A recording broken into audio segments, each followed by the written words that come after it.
Welcome to the Craig and Greg Show, presented by Maximize Leadership. Now, here are Craig Owens and Greg Harris. Hey, welcome back. It's another episode of the Craig and Greg Show. I am Craig, sitting alongside Greg. You know, as leaders, we like to get buy-in from people, and we like for them to say, rah, rah, we're with you, let's go. What do you think about those people that say, hold up a second? That is an important person to have on your team. In fact, it might be important to have a lot of people like that on your team because I found that sometimes the quote-unquote yes people aren't really paying attention. They just like, whatever you say. Yep, well, what did I just say? I don't know, but I agree with it. You go, boss. That's great. You've got a great idea there. I think that we're looking for... I like this. You had this phrase here. We're looking for unity, but we're not looking for uniformity. We're not looking for conformity. You know, everybody to just be kind of like little clones of ourselves. We do want to be on the same page, but not necessarily all just parroting the same phrases over and over. It would be pretty boring, wouldn't it? Yeah. If we had just to line up our team as 12 people on our leadership management team, and they're all robots. Yeah. It's like, I wouldn't want that. I want a little push. Yep. I want a little effort. I want to see someone kind of struggle. Like, well, I was hoping for the other assignment, but I'll try this. You know. Right. It's fun to see them blossom and grow when they know it's safe. Yes. You know, I think that's key word. That's kind of our. That's where we have to start, right? Is it safe to make a mistake? You know, is it safe to embrace when someone didn't get a sale or they lost a contract or are we going to just beat them? The unity doesn't mean we're all the same, Right. but it means we're together. Right. And I think that's what's so cool. I think about, you know, the 12 guys in sandals that chased Jesus around for a few years. You're like, none of them were the same. I mean, their backgrounds were different, what they brought personalities, what they brought to the table, how they handled things.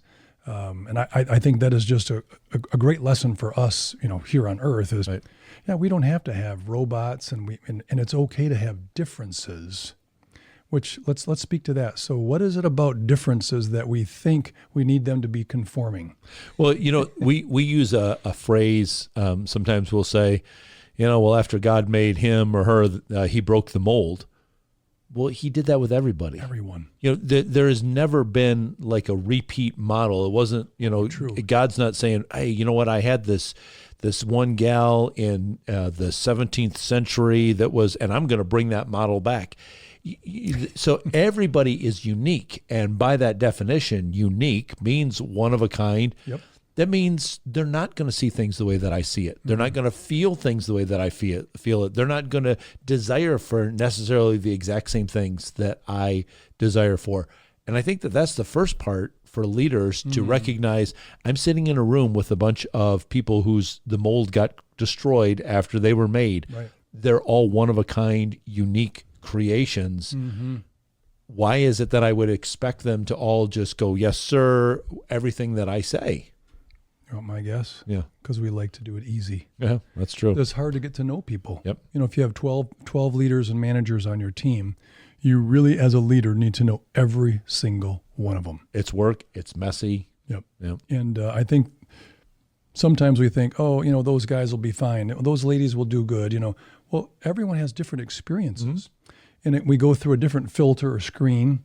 You know, you grew up in a legitimate family with your parents, but it's a different experience than what I had with my parents. Right. And so I think making the assumption that everybody is the same is probably one mistake I've made is like, well, everybody's motivated the same. No. And so, but then also, what do they bring to the table? Right. Well, you know, Mary didn't say much in that meeting. I'll go check in with her. Excellent job. Yes. And then, I had some issues last night, and I may have to put my dog down. And this is real life. Right. This isn't just business, you know. So I get it why you weren't that engaged, but you have to check with them. Right. Otherwise, you lose the unity. You're like, well, he's just assuming I'm another robot or a machine in the line. And right. When you think of conformity or uniformity, it isn't a allowing toxic or chaos. Right. I think that's one of those debates.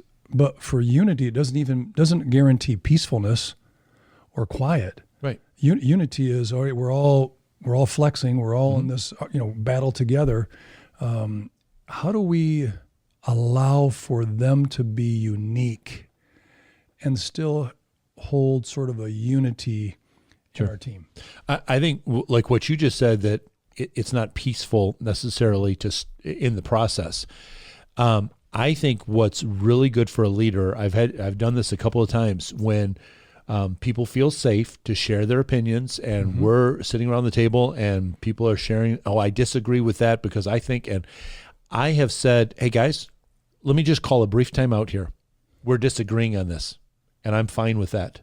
This is the spot for us to disagree with this because we want to sharpen each other. We want to find the absolute best. So let's please continue this conversation and disagree. But no, when we walk out of here at the end, we're all going to be in agreement on something. Right. We're going to find a spot to agree on. Right. I think that addressing that right up front, because if somebody goes, boy, I don't see it that way, and they're like, do I say, maybe I shouldn't say something? When you give them permission, no, I want to hear your opinion, because what I don't want, and this is where I've shut down conversations, is when somebody comes to me after we've tried something and it hasn't worked very well. I didn't think that was going to work very well. I don't want to hear that right now, because I gave you plenty of opportunity to share that with me ahead of time. I like that. So, and that's when I want you to share. We can be unified. We want the best for our organization. We want the best for all the people in our organization. We want the best for all the people that we serve. But we're not going to be necessarily totally conformed to the exact way to do that. We're all going to have a different idea of how to get that done. You do this very well. You accept the tension that is natural. Yeah. I think that's a great lesson for all of us, those listening. Tension is not to be avoided, because without tension, your bike chain breaks. Yeah. Right? Yeah. And many other analogies. Why do we avoid tension? Well, it is, like I threw that word in earlier when you were talking, it's messy. Yeah. It's uncomfortable. Yeah. But, a proverb that you and I like a lot is, it says, iron sharpens iron. Mm-hmm. Think about it. Iron sharpens iron. I'm not going to get sharpened if I'm just looking for somebody that's a marshmallow. Yeah. That's not, they're always going to give in. They're always going to just defer or whatever. I don't agree with you, but whatever you want, then that's not going to sharpen anything. Right. I used to do this sometimes. I'll just use this because it's a 3-dimensional object, but I'd have my leadership team sitting around a table, and I would put something in the middle of the table, and I would ask somebody on the other opposite side from me. I'd say, what do you see on your side of the can in this case? Yeah. And they would tell me something, and I'd say, well, I disagree with you because I don't see that on my side of the can. But that's why you need the whole team with their different perspectives, because they're seeing something that I'm not seeing, but I'm also seeing something that they're not seeing. Right. Somebody else maybe sitting from over this side maybe is seeing a little glimpse of what they are and a little glimpse of what I'm seeing. And so then as a team, we can pull the whole thing together. If you just have somebody that just goes, well, I don't see it, but sure, I'll just go along with you just because I don't want to disagree. I don't want to get in trouble. That's not helping anybody. No. And maybe going back, maybe one of our first sentences when we started this podcast is create that safe environment to disagree, to question, to add to it, maybe even a qualifying question or a statement. Granted, we've been in those meetings where someone always has to talk. You're like, okay, that's enough. But you don't really want to shut that down, because someone who maybe only does 1,000 words in a meeting and someone does 8, you're like, well, the 8 can be quiet, but I need more out of the 1,000. But if we tell the 8 to be quiet, the 1,000 now goes to 500 words. Right. I mean, they're just going to. They're not going to face the fight. I think the tension, let's play with that a bit. Why do we avoid it? Why are we so focused, even in life, not just leadership? where, like, let's be comfortable. Yeah.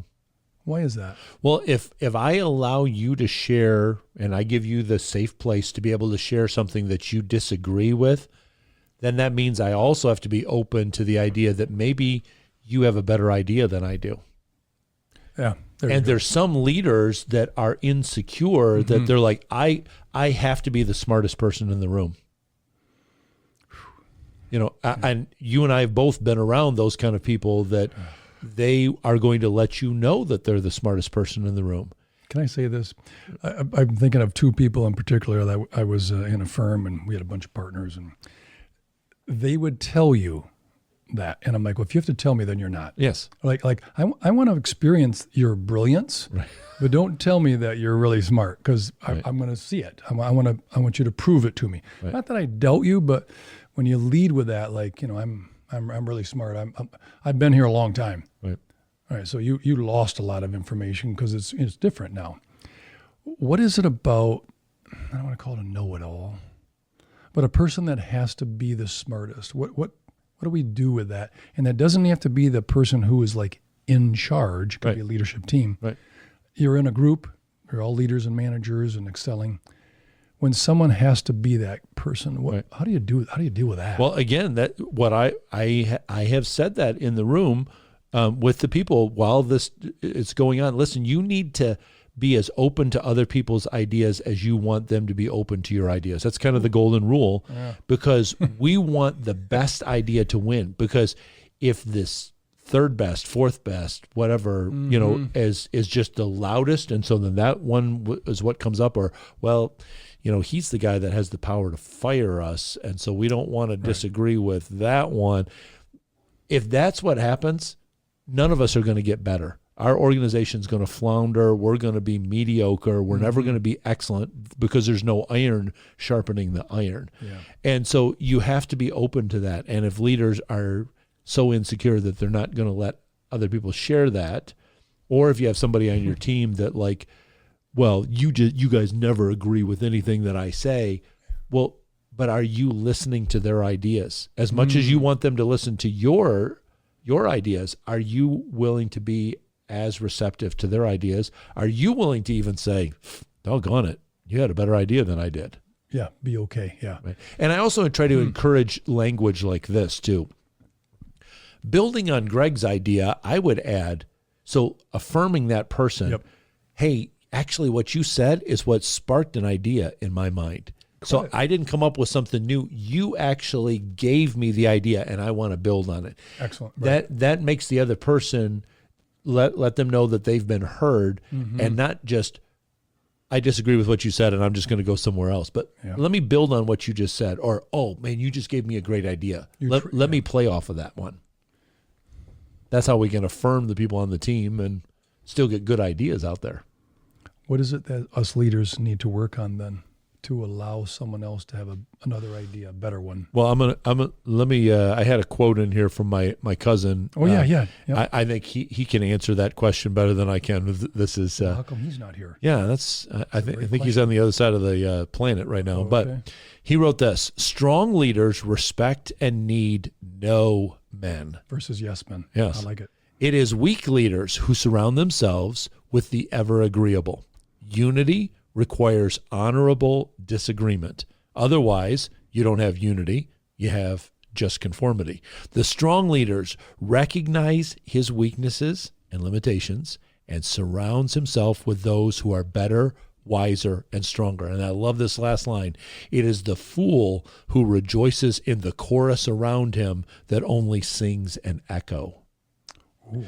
There's a lot of good. we've used a phrase that's been coined, the echo chamber. Yep. Some people say, well, on X, I only follow those people that I agree with.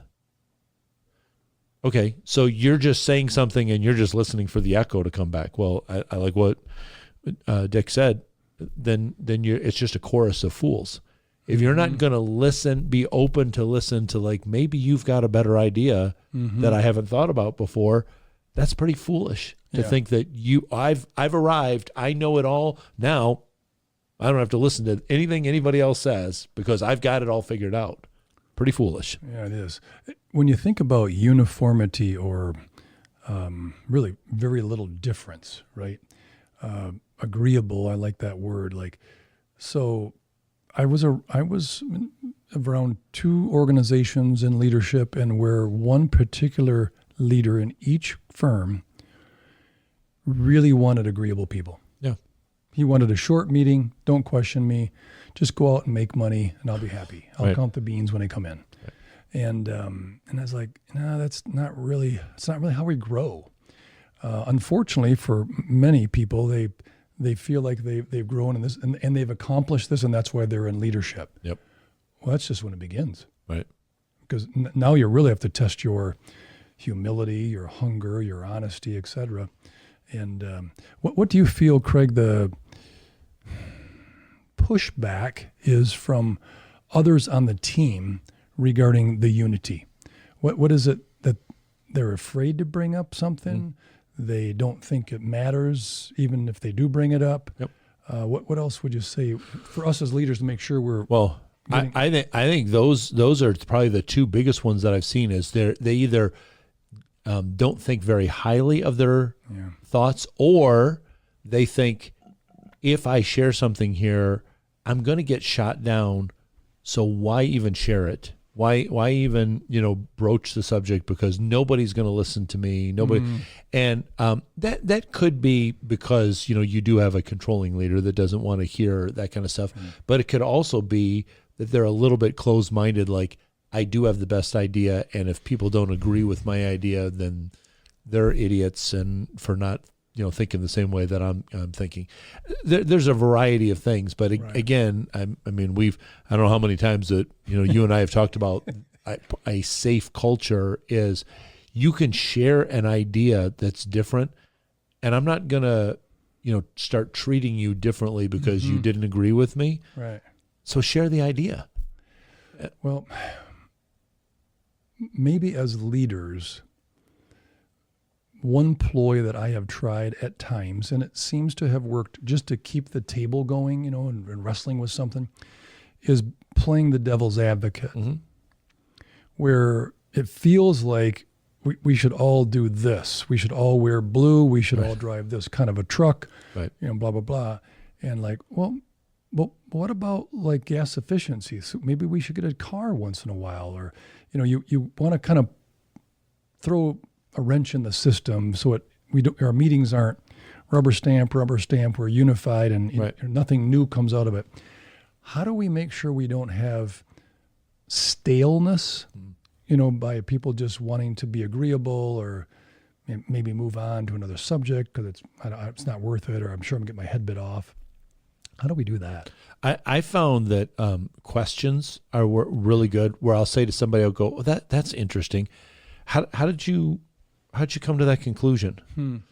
Have you thought about like what would the result be if we implemented that?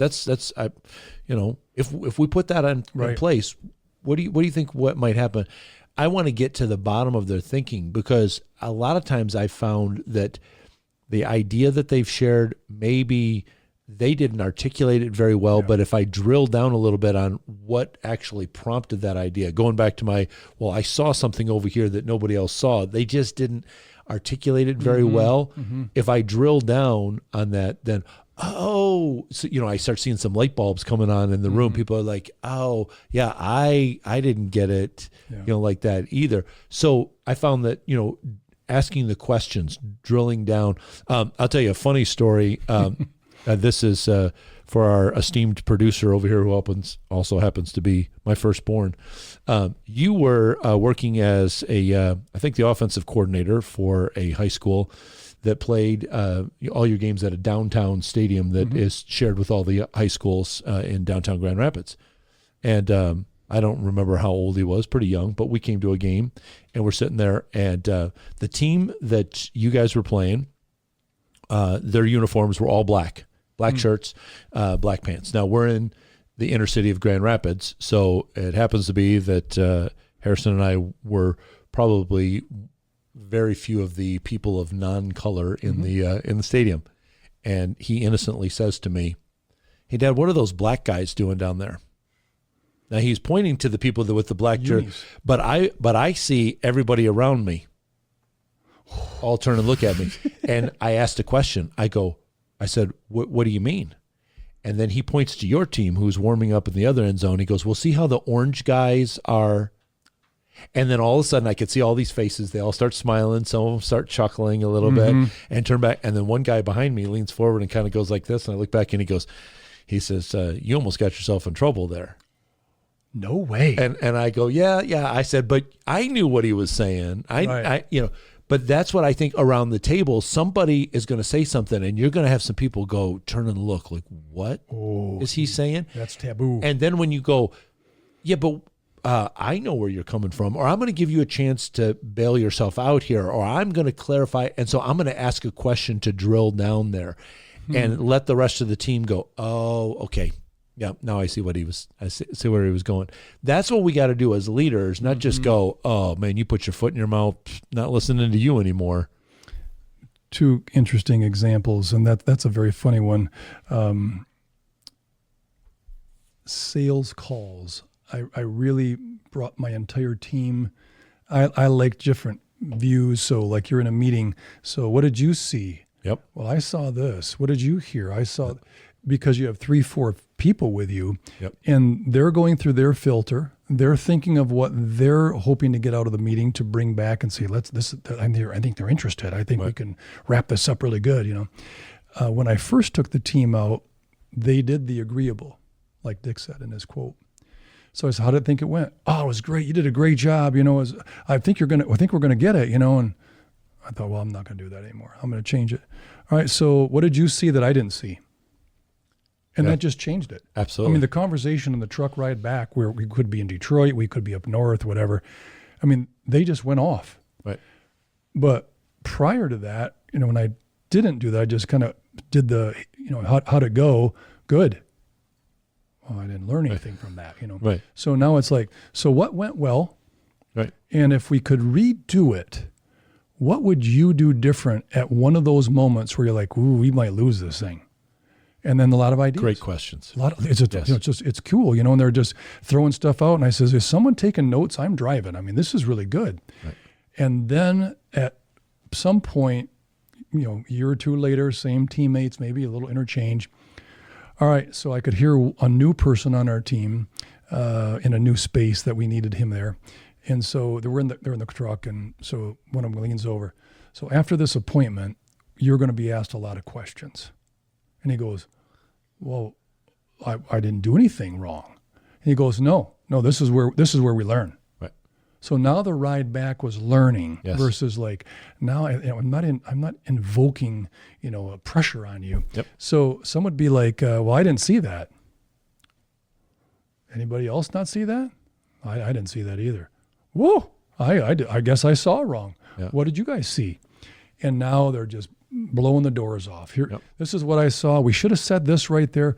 All right, so who's going to follow up with a memo to that point because we missed it? Right. And then we realize, what? In sales meetings and conversations, you're going to miss stuff. Mm-hmm. I think that's one. And then I think we'll use an analogy of a quarterback. One of the clutch quarterbacks in history would be Joe Montana. Sure. He's 4 for 4 in the Super Bowl. At that point, there was no protection for the quarterback. They were on the grass a lot because they got knocked down because every cheap shot was legal. But you could think about going in that huddle. All right, we got 75 yards to go. We got 1:42 on the clock. I have one timeout. I know what we're going to do. And the people are like, okay, we're unified. Yep. And what did he bring? A confidence to that huddle. And I think that's our goal as leaders is to bring that out. Yep. How have you seen that play out? Well, I jotted this down in our notes here. Healthy leaders build consensus without asking everyone to look the same and talk the same. And that's what we're trying to do is say, okay, in your analogy, Joe Montana, we have to get to that end zone. What are you going to do? What are you going to do? What are you going to do? Everybody has a different part to play. Yes. It's not like saying, well, everybody's going, well, I want to throw the ball. That's not what you do. Right. Or, well, Joe, whatever you want, that's fine. We'll just go along with you. We'll try it. Yeah. But they say, okay, we know where we're going to go. Inside that big arrow of where we're going, everybody's got maybe their little arrows that are kind of pointing slightly different directions because they got different things that they have to do. Yeah. But again, that goes back to the leader saying, we're not all going to say this the same way, act the same way, think the same way, but we want the same goal. We want the same destination. How are we going to get there? How are you going to make me better? How am I going to make you better? Yeah. It's got to be that I've got to give you freedom to share. And I also then want you to be just as open to hear what I have to say. I think for an opportunity or an obstacle, so opportunity could be something positive, obstacle could be positive, it's got to work through something. Sure. I love different ways to do it. So I got a sit-down tractor, got some property to cut, grass, and I said to my son, all right, go out and cut the grass. And he says, how do you want me to do it? Well, I'd like you to cut the blades and grab the grass and dump it in the woods, but I don't care how you cut it. So he dilly-dallied around, did a maze one time, did a snail one time, just did a circle. And I said, great job. He goes, but it's not like how you did it. No, but is the grass cut? But it's not me, right? The grass is cut. And I think we have to be okay. Yes. Not a problem, but I'll give you a shout out to my mom. She was particular, and you kind of had to do it her way. And my sister and I struggle with that because that's not how we did something, whether it was loading the dishwasher or vacuuming or doing our laundry, whatever it was, just basic skills that the parents try to teach. And I thought, I don't do it that way, Mom. So but that's tough, for my mom to kind of say, okay, so I don't see the rows on the carpet. Well, who said you had to do rows? You just said vacuum. Right. So I think we have to give people that little bit of freedom, a little wiggle room. Yep, absolutely. Like your golf swing is different than my golf swing. Our goal is to get over there on the green and get it near the pin so we can put it in. Right. How we get there is very different. Sure. And I think that's the interesting part for us as leaders is how do we allow people to have their own and still be part of the team. Right. I got a quick quote here. Yep. We are as strong as our unity and as weak as our division. And whether that's a country or that's a company or a family, that's pretty true. And I think our goal should be inviting, that unity, but also bring your uniqueness. Yep. I need Absolutely. it. I don't want the agreeable that much. Right. Well, leaders, it does start with you. You have to create that safe environment. I think that as Greg expressed, get your team together and tell them, hey, I'm looking for input from you. Maybe ask better questions. Find the ways that you can cultivate that, because that's how your iron is going to be sharpened by the other iron of the people around you. So don't look for people to just say, yes, whatever you want, because you might not be the smartest person in the room, and you're going to need somebody else to step in there and help you. We'd like to help you too. If you want to check out maximizeleadership.com, you'll find a lot of resources there. You find some of Greg's books. You also find our coaching page where you can learn more about the coaching services that we provide. You fill out the form on there. We'll get back to you and let you know how we could step in to help you. We'd also like some help from you as well. As you watch these videos or as you listen online, why don't you give us some comments, give us some feedback, maybe some ideas that we could improve on, or maybe a topic that you would like to hear a little bit more, and we'll dive into that the next time. We love getting questions from you as well that we can respond to. We want to be here to resource you, but you need to tell us the kind of resources that you're looking for, and then we can be more responsive to you. We just want to pour into your life and help you become the best leader that you can be so that everybody around you can grow and improve as well. And when we do that, boy, we'll start making a huge change throughout our whole society. So stay in touch with us. We're going to keep pouring into you. And we got more great content that's going to be coming your way really soon. Get in touch with Craig and Greg through Twitter at Maximize Podcast or at MaximizeLeadership.com. Be sure to subscribe so you don't miss any episodes of The Craig and Greg Show.